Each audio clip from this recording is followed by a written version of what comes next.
So with the Attack on Titan anime final season coming out, it got me thinking about the controversial ending that the Attack on Titan manga had. It's been roughly around 6 or 7 months now, but when I look back on the ending, I still can't help to think about the disaster that it was. Comment down below if Attack on Titan's ending was actually good or bad, and specifically why. Subscribe if you're new, and without further ado, let's get into the video.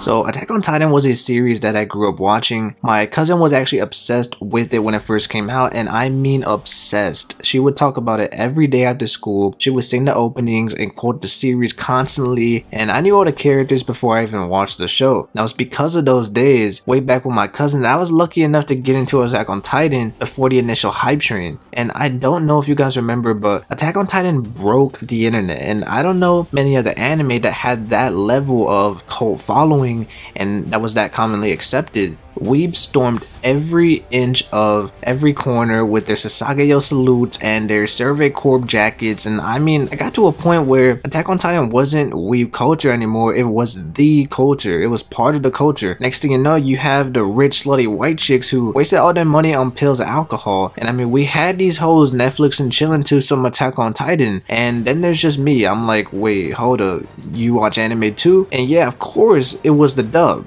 but you know, I just wanted to paint the picture. I mean, the 2-year time span from 2013 to early 2015, the only question on everybody's mind was, where is Attack on Titan Season 2? So this is exactly what I remember when it came to the anime, and I know multiple people who showed Attack on Titan to their moms, to their families, and I am not kidding, this is no joke. These white ass moms would watch Attack on Titan with their kids. Like, I knew tons of Asian chicks back in the day, their parents watched anime, it was nothing new. You know, to them it was nothing out of the ordinary. But I guess it's just with these white women, man, you show them AOT and it's like the craziest series they ever seen. And I mean, I don't blame you because I had the same reaction going in, but I knew what I was getting myself into. AOT, it was the gateway drug of anime, it just was. And the amount of people that you put onto AOT who never seen anime before was ridiculous. You know, after seeing Eren's mom get chomped alive, the Eren neck break where he sacrificed himself for Armin, AOT was really something that was bingeable. It got you thinking, it got you with these twists and turns, and it got you hooked within the first few episodes. An apocalyptic world filled with giant humans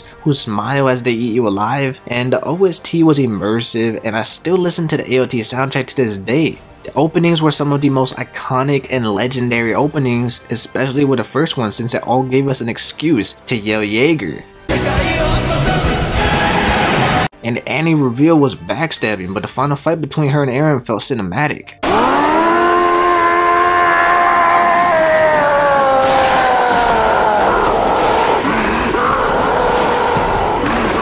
Season 1 had it all. Mikasa and her backstory, Mikasa's badass moments, Levi continues to do Levi things with the cleaning outfits and kicking the shot at Eren.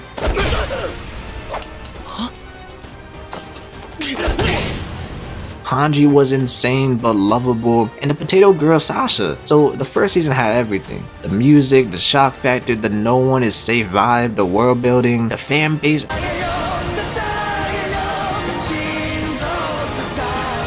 Most importantly, Levi. AOT just had it all. And I think you get the point of these stories. You know, I have memories so ingrained into my memory because every time I would hear the word Sasageyo, I would get hyped. It's one of the first and only Japanese words that I ever knew, and it's just to say how insane the hype truly was and how much it impacted AOT back in the day. But then, you fast forward to April 2017.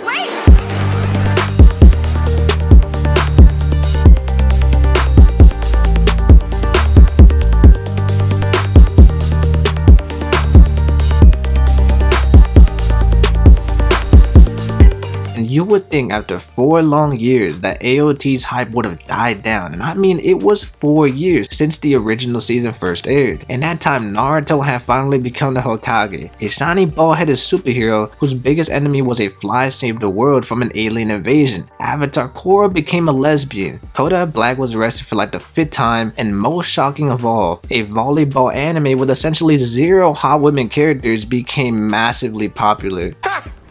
Gay! Wow, now that blows my mind. And don't forget that this happened. And this.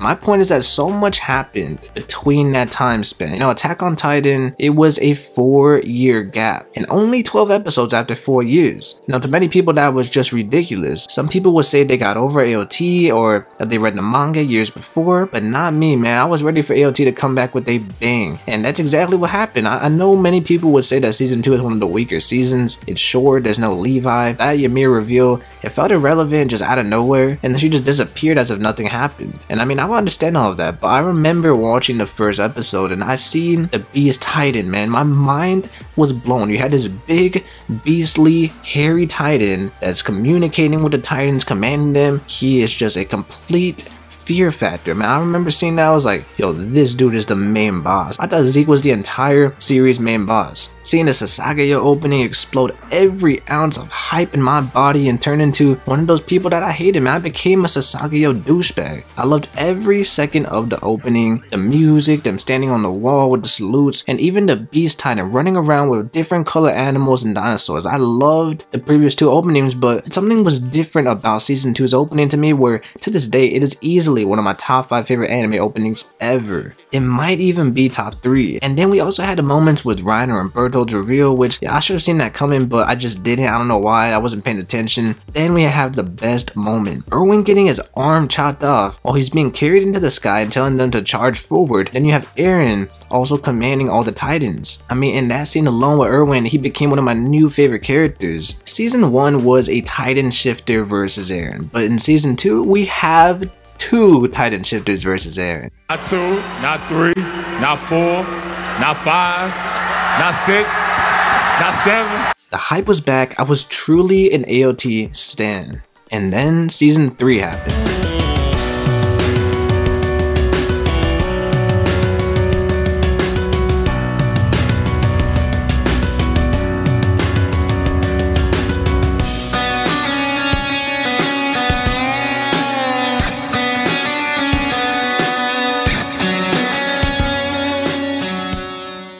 I watched it and I loved it. My girlfriend at the time, who hated anime, had to deal with me watching it once every week. But man, season 3, it picked up right where it left off. Hype after hype scene after hype scene. Season 3 gave us this guy.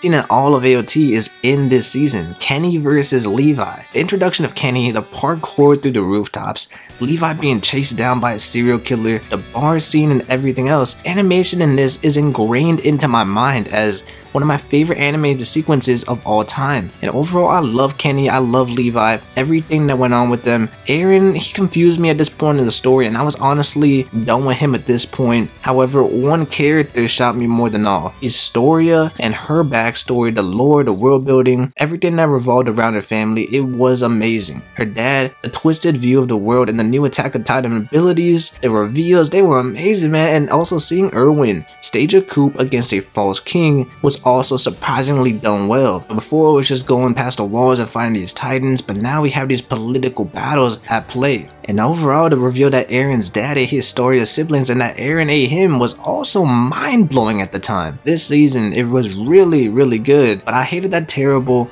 opening. I skip it every time. It's straight up trash. And oh my God, is it bad. It's just like Armin, Mikasa, and Eren as kids strolling through this slow, quiet song. That would be a perfect song for an ending, but for an opening, for what we expect from Attack on Titan, no man, get that out of here. AOT has gained a level of expectancy and quality from their openings. The first 3 were all bangers. Time goes and passes along, and then we have season 3 part 2.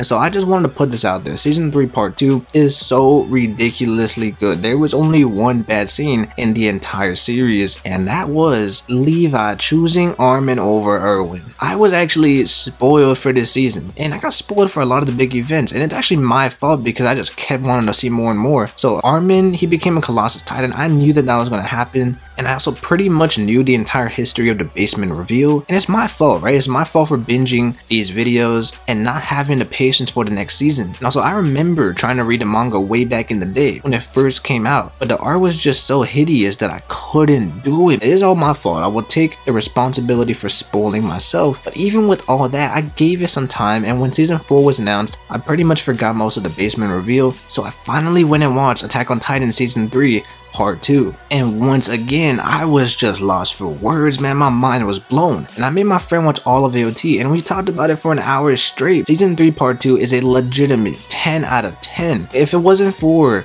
Levi choosing Armin, this could be an 11 out of 10. It's close to perfection as it comes. It really is. I mean, it's just that good. From Zeke making comments on his pitching like, hey man, that was high and outside and I'm going for a perfect game, to Erwin's legendary charge.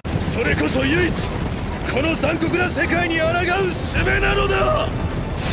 兵士を怒れ、兵士を叫べ。 Blows Reiner's face off, and then Armin's sacrifice. That was crazy, man. That was insane. Overall, just a great battle, a great season. And the best scene was obviously Levi versus the Beast Titan combined with Erwin's charge. And you know, while I do think that Levi is a complete idiot, it pissed me off so much to see him choose Armin over Erwin. The only reason I would excuse it is because the rest of that season was just so dang good. And it's one of the worst decisions in anime, especially looking back on it now, since Armin barely even used the Colossus Titan. It might be the worst episode, but if it wasn't for what happened immediately after, I would be just so much more upset. And that is the basement reveal. You see, the basement reveal is one of the most well-hyped up reveals I've ever seen. Many would say that it's lazy, it's hard to process, it's basically just a massive info dump. But for me, this was perfect because what you're essentially doing is leaving the viewer with the opposite of overhyping. The basement was underhyped by the realization of how much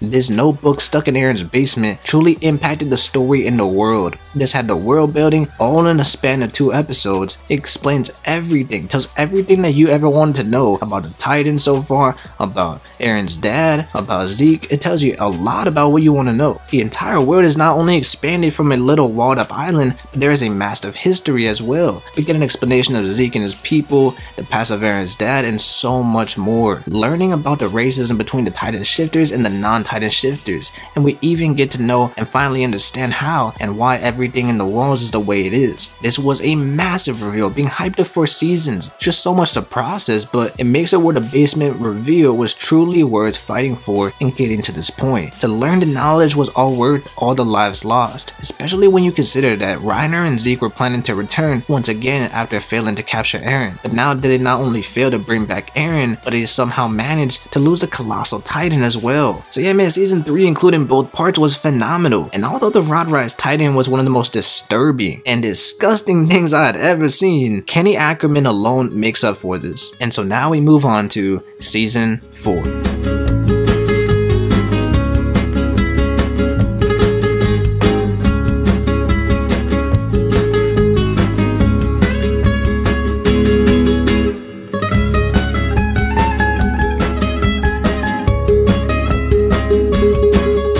A year later, and it's still Gabby. The season starts out with a banger, and we all see a new look into the world beyond the wall. We see Reiner in the situation that he's been in. Hey Reiner, my guy, it's great to see you again. But then bang, Titans start falling from the sky, Gabby becomes the most irredeemable character, and now we have to deal with legitimate Nazi references spread throughout the Eldian and Marleyan conflict. Are they really trying to make us sympathize with these genocidal bastards who broke down a wall and destroyed an entire peaceful civilization into chaos? Honestly, I love it, man. I mean, yeah, Reiner is the villain, but I love to see Reiner lose his mind, and one of the most interesting things I've seen from a psychological point of view as a character. A man who knows there's good innocent people. He has friends on both sides, you know, he's really struggling with his inner conflict. And while Reiner is the villain, he has his own villains. The people who call his friends and family spawns of the devil. Their mere existence is a problem and he's working for them. The comparison to the Jews is interesting, but I do think it's a strange comparison because these are a legitimate race of people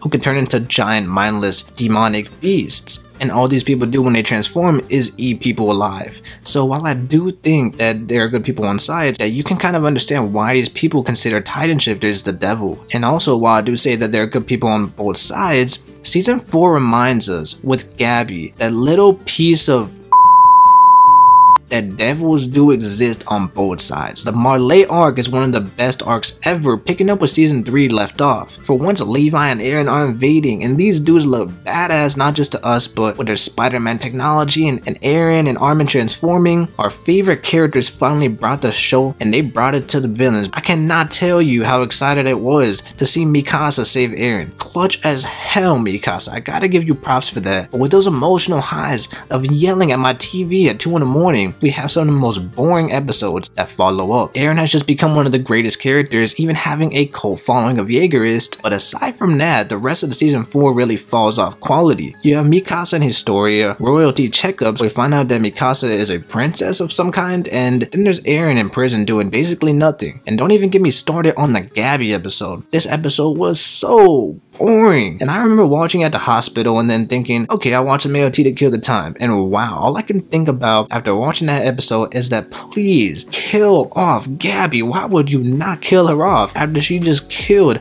off Potato Girl? Why is she still kicking it? Also, apparently black people now exist in this world. I mean, that's good to know, as well as an entire country of Mikasas. And also, speaking of Mikasa, why did they decide to cut her hair? I mean, she went from a hot Asian chick to, oh my god, man, it's Levi with tits. It's Levi with tits. And the hype train that was season 4 was honestly as close as it gets to season 1. You had the Gabby chants in the streets, you had that crazy ass trailer with one of the best soundtracks. This was an insane amount of hype that was building up. You just had an insane amount of excitement. And then we end the season with one of the biggest cliffhangers and cock teasers I've ever seen. What happened to Levi after he gets blown up? And by the way, the Colossal Titan fiasco, where people were complaining about CGI was bad for the Colossal Titan, but the Zeke episode where they're in a forest and he commands a bunch of Titans to attack Levi, I mean, that was just god awful, but no one ever brings that up. Armin has basically been essentially useless. He has been useless for this entire season. He had that one moment with the colossal powers, but I mean, what did he do? He got beat up by Eren, and that's really it. Like, he didn't really do much. That fight with Eren was pathetic.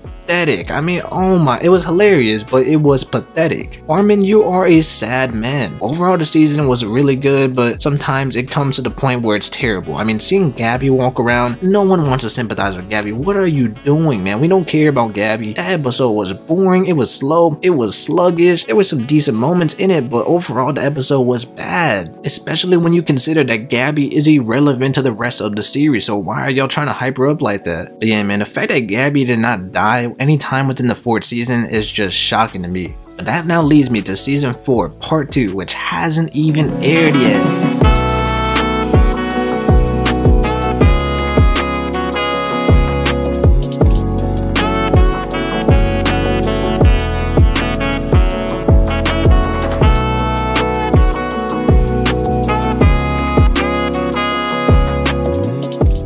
So with all those cliffhangers at the end, I finally decided to do what I fear the most. I read the manga. And like I said before, my experience prior to reading the manga in its early stages, and I dropped it so fast because possibly was to do with me having to bleach my eyes out after staring at that artwork for so damn long. In the decade that Isayama had to master, or more specifically develop his craft, especially in the art department, I believe that somewhere in that 10-year span, my guy Isayama came across a little known series called Fullmetal Alchemist. You see, this dude trades in all of his skills of writing an entertaining series, his skills and knowledge in plot, character, and thematics, the logical sense for what should or what shouldn't happen. And it seems like his equivalent exchanged his talents for writing in exchange for artwork, because 10 years later, dang dude, you really surprised me with these sketches. So thankfully I didn't have to put the series down due to that. But where it shocked me was the overall what the f moments that plague the entire section of the series. Have Eren essentially becoming a godlike figure, merging his thoughts with the past Titan's thoughts, and also being able to see glimpses into the future. I mean, this is just really confusing, but I'm sure there's a video out there that could explain it all to you. This would drive anyone insane, especially if it's Eren, since he's already been insane his whole life. He's basically a psychopath, and him crying in season 3 made sense until now we see and know he essentially killed his own mother. So overall, this was a convoluted mess, completely contradicting most of the important themes. It was completely contradicting everything that we knew. The idea of freedom and having Eren become a slave to Ymir was just like, what are we doing here? He was not free, man. He was a slave to the Titan powers, becoming obsessed with his fate. He saw glimpses of the future, so he wanted to change some things. At the same time, he didn't want to change it because he's just running straight at the goal that he sees. Instead, he moves forward and makes sure it all happens the way he saw it in the future, but even worse. I mean, it gets to the point where everything is so contradictory that it's hard to tell if the characters like Eren are even telling the truth. It's hard to know if they're even telling the truth because they contradict something they said 50 chapters before. He said he loved Mikasa and then gives out one of the most cringiest and most pathetic moments that any main character has ever had. I mean, if he truly loved Mikasa, why would he make her kill him? Why would he not want to spend the remaining years? Why would he not want her to be happy? It's just a joke of an ending, because instead of being with Mikasa, he ends up just killing 80% of the world. And yeah, I get it, it's to push the plot. You know, the top no jutsu is Mikasa kissing a severed Eren head, and Ymir, I mean, oh my goodness, Ymir's backstory was so dark to the point where now I'm truly sure that AOT is not a shonen, man. This is seinen. This chick had her own children cannibalizing her. She was in love with the most abusive and disgusting man, and she saw Mikasa as the same main character in the end. Like, what are we doing here? So Mikasa is the main character of this entire series. That's what you're trying to tell me. What the? Oh my. You see, the thing is, if you're hinting and pointing at a conclusion, don't on it with cringy comedy, abandoning many characters in the end. I mean, Isayama, he purposely misled his readers for like 2 years, and if you were all aware of a shipping war between Mikasa and Historia, just don't be a coward, dude. Pick a side, man. Like, pick a side. In the end, Eren, he says he loves Mikasa, but even the Mikasa and Eren ship, they didn't even get to see anything, man. Like, yeah, they won the shipping, but at what point? So the only time they ever kissed was with a severed head? That's disgusting. That is gross. Eren saying he loves Mikasa was cheesy, since there was no foreshadowing up to this point. You know, there was more foreshadowing to show that Eren had Historia's kid, you know, just to show that Mikasa is the chosen one. Historia and Eren's thought to be child is just irrelevant at this point, a thrown out plot line. And actually, so many characters like Historia, Reiner, and Gabby just had terrible resolves in the end. And yeah, they were side characters, but the reality is that Isayama attempted to humanize Eren in the end. He attempted to humanize these people. I mean, when it comes to Eren being humanized, that makes absolutely no sense. A man who mass murdered and genocided the entire world and showed psychopathic tendencies time and time again is being humanized. I mean, what a joke. If you're going to make Eren the grand villain, the hero turned mass murderer, be my fucking guest. You know, don't go back on it though by showing his pathetic, worthless, irrelevant emotions. Everything about Eren was heading in the direction of making one of the best characters in AOT. But in the end, we see a side of him that makes him one of the most confusing and infuriating characters I have ever seen. A happy ending is not necessary for this to be a good ending, but the opposite is also true. And it's insane because up to the last 2 chapters of the ending, this entire series was great. It was amazing. The action was phenomenal, and I cannot wait to see it in anime. It's the overall conclusion, or more specifically, the confusion that feels like a waste of time, the lack of clarity, with the world seeing Armin as a hero. I mean, what is that, man? What is that? Yeah, he's a hero, but why is he the guy? Like, you're gonna tell me Levi is not the guy? That guy was doing for years, man. He was going out there with the scouts. I mean, Levi should be the hero of anything. I mean, this dude is a war veteran who had been keeping Eren in his place in season 1. He never cared about Eren. He never feared him. He got the job done. But no, Armin's useless ass, who has a literal colossal titan and barely used it until the final battle with Eren, is looked up as the hero. I mean, if anything, Mikasa is the one that killed Eren, so why not even make her the hero? AOT stands who defend Eren as a person or for a character, what are you defending, man? Seriously, what are you trying to do here? I mean, the guy went from a terrible, whiny, and annoying character in the beginning to a Machiavellian murderer, then essentially reverts back to what he once was in the final 2 chapters, but worse. I mean, what is the point of such a drastic change if in the end you will be worse version of the past? And the entirety of season 4, Eren had become one of the most interesting characters. But in the end, his character single-handedly ruined the entire point of the series. And I'm not saying that the journey wasn't fun along the way, but if you can't come to a proper conclusion, don't even attempt it. Have an end goal in mind before you begin. I mean, you had 10 years to come up with an ending. AOT touches on deep topics and tries to dive into a different aspect of war, freedom versus determinism, humanity, revenge, perseverance, and so much more. The reality is, if you fail to flesh out these themes in the end, your series is a failure. Simply throwing them out there without resolving any ideals is lazy because you leave everyone with a bad taste in the mouth. What was the point of introducing a concept if you can't fully flesh it out?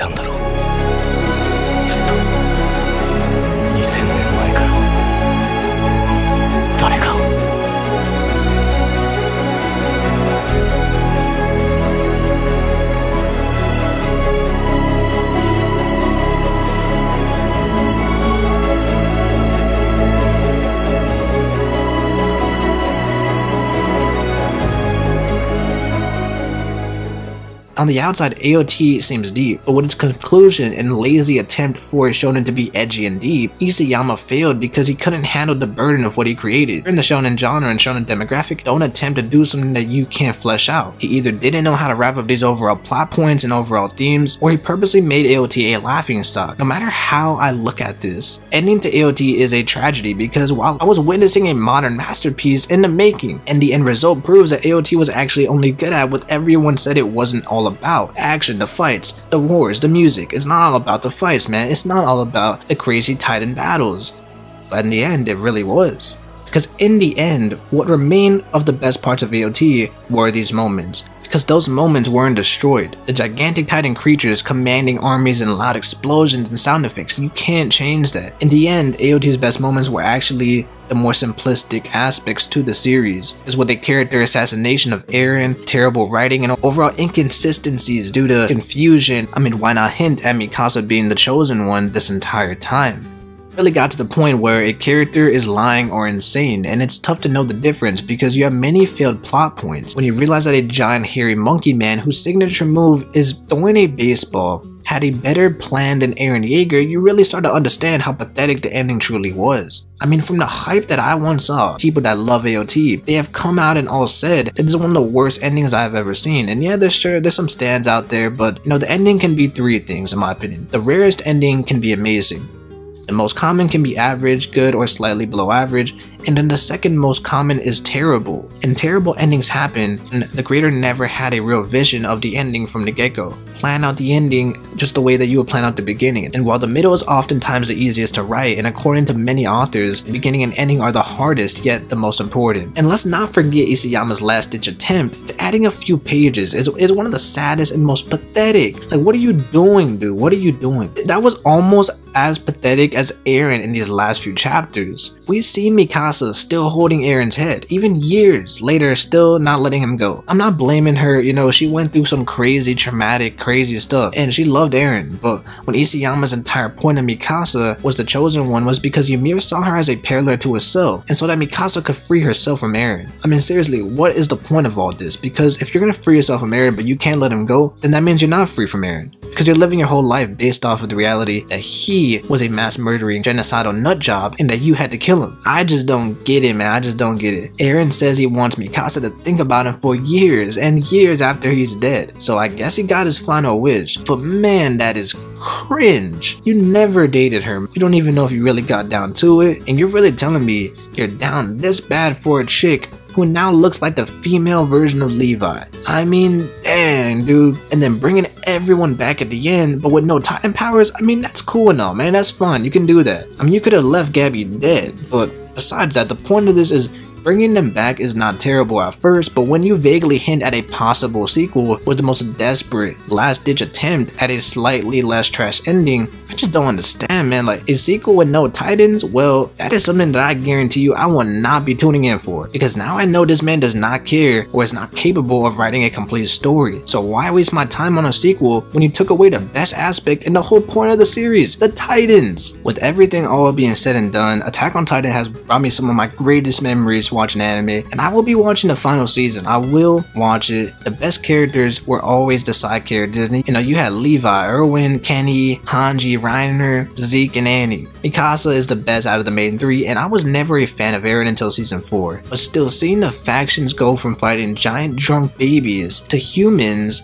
and then to Eren, it was a wild ride, man. It was. Even though AOT the bed in the end, I will never forget the experience and the hype fist that was Attack on Titan. 95% of this series was pointing in the direction of a masterpiece, and yes, there were vital flaws throughout the series, but nothing that took away from the overall enjoyment and overall story. In a span of a few mere chapters, a masterpiece crumbled into a piece of hot garbage. It was like watching the walls be crushed once again by the colossal titan. It was like the feeling you got when Gabby was decent for a little, you know, she threw that bomb under the tank, but then 5 episodes later, she kills Potato Girl. That is how we all felt reading those last 2 chapters of Attack on Titan. When I saw Mikasa kiss Eren's head, I was like, okay, well, hold on. Like, how can you end a chapter like that? First of all, I mean, that was wild, man. That was crazy. And then the next chapter just solidified that the ending was trash. I mean, there's no way around it, man. There's no way around it. You can argue it. You can say, oh, it's not that bad. But when you actually look at what this whole series was about, it was that bad. It destroyed a lot of the themes and the whole point of them existing. They assassinated these characters. I just don't get it. Can someone explain to me what the whole point of the ending was? You know, going into season 4 part 2, I'm wondering, are they going to change the ending? There's a lot of backlash, man. Like, a lot of people hated this ending.